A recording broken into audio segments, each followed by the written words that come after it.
Sorry about that, the camera was doing something stupid. Alright, so still got the cast iron stock Holley intake. See that there.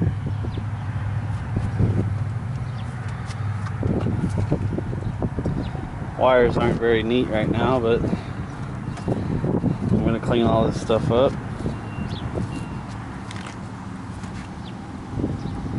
See, as you can see, there's no power steering, no AC.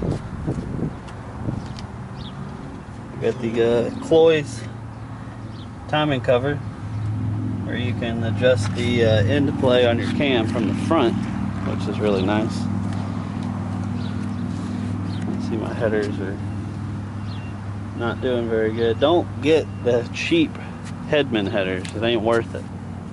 They say that they come painted. That's what happens to the paint.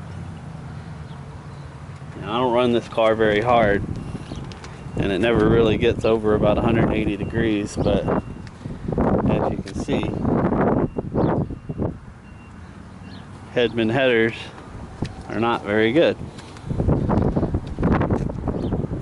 Spend the money to get them hot dipped or powder coated or something like that, then you might as well just get you some nice stainless steel hooker headers. And I showed you the inside already on the other video, but a quick little shot. So I'm going to pause this for a minute. I'm going to resume when I start the car. We'll get closed exhaust and then open exhaust.